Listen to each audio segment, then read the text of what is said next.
அமைச்சர் பொன்முடியின் ஆபாச பேச்சு தமிழக மக்களிடையே கடும் கொந்தளிப்பை ஏற்படுத்தியுள்ளது. இப்படிப்பட்டவரை இனியும் அமைச்சர் பதவியில் விட்டு வைக்க கூடாது என்கிறார்கள். 2022 முதல் இன்று வரை பொன்முடி பேசிய சர்ச்சை பேச்சுகளை இந்த செய்தி தொகுப்பில் பார்க்கலாம்.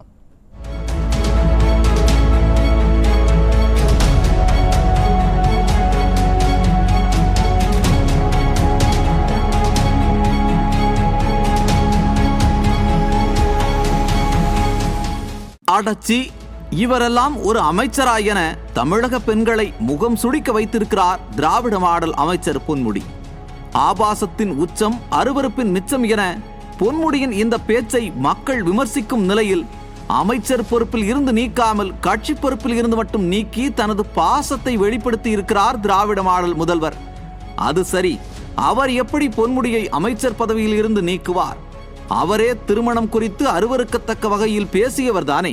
அதற்கு பிறகு அந்த புரோகிதர் சில மந்திரங்களை எல்லாம் எடுத்து சொல்லுவார். கிண்ணறரை கூப்பிடுவார், கிம்புருடரை கூப்பிடுவார், தேவர்களை கூப்பிடுவார். 30-38 கோடி தேவர்களை அழைத்து இஷ்டாவதாரத்தை கூப்பிட்டு சில எக்ஸ்ட்ரா அவதாரங்களையும் கூப்பிட்டு அந்த திருமணத்தை நடத்தி வைப்பார். அவர் என்ன சொல்லுகிறார்? மணமக்களுக்கும் தெரியாது, வந்திருக்கக்கூடிய உங்களுக்கும் புரியாது. ஒருவேளை தனியாக அந்த புரோகிதரை கூப்பிட்டு கேட்டால் அவரும் சொல்லுவார், எனக்கும் தெரியாது. ஆனால் அதனுடைய உள் அர்த்தத்தை கொஞ்சம் நினைச்சு பார்த்தீங்கன்னா நம்முடைய உடம்பெல்லாம் நடுங்கும். அவ்வளவு கேவலமான வகையிலே அந்த மந்திரங்கள் இருக்கும். இப்படி கொச்சையாக பேசிய ஸ்டாலினால் பொன்முடியை அமைச்சர் பதவியில் இருந்து தூக்கவே முடியாது. அந்த துணிச்சலில் தான் அமைச்சர் பொன்முடி வாய்க்கு வந்தபடி பேசி வருகிறார். தமிழக பெண்களை ஓசி என பேசி இழிவுபடுத்தினார். ஓஸ் பஸ்ல போறீங்க, ஓஸ் பஸ்ல போறீங்க, ஓஸ் பஸ்ல போறீங்க. ஆட்சியில் நிலவும் குறைகளை கோரிக்கையாக சொன்ன மக்களிடம் ஓட்டு போட்டு கிழிச்ச என கொச்சையாக பேசினார்.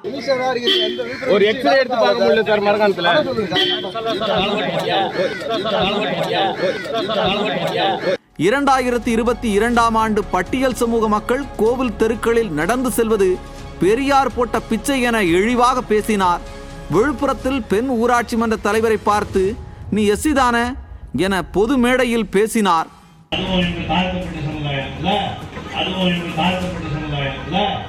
பொது வெளியிலும் சட்டமன்றத்திலும் பல முறை ஒருமையில் பேசி தனது ஆணவத்தை வெளிப்படுத்தியவர்தான் இந்த நாகரீகம் அறியாத பொன்முடி.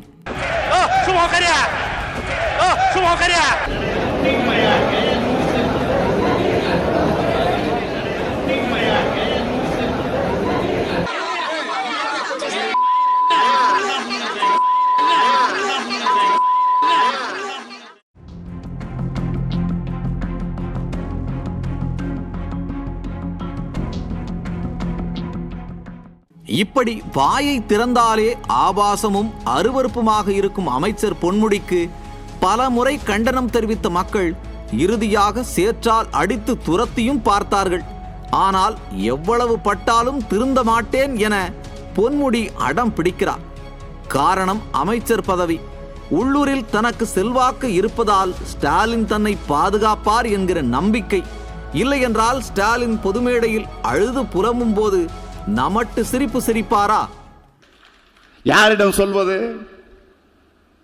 நாள்தோறும் காலையில் நம்மவர்கள் யாரும் எந்த புது பிரச்சனையும் உருவாக்கி இருக்க கூடாது என்று நினைப்போடு தான் நான் கண் விழிக்கிறேன். இது சில நேரங்களில் தூங்க விடாமல் கூட ஆக்கி விடுகிறது. இந்த நமட்டு சிரிப்புக்கு பின் 1000 அர்த்தம் உள்ளது. இல்லை, ஸ்டாலின் யாருக்கும் அஞ்ச மாட்டார், ஆபாசமாக பேசுபவர்கள் மீது கடும் நடவடிக்கை எடுப்பார் என்றால் மக்கள் விரும்புவது போல அமைச்சர் பதவியில் இருந்து பொன்முடியை நீக்க வேண்டும்.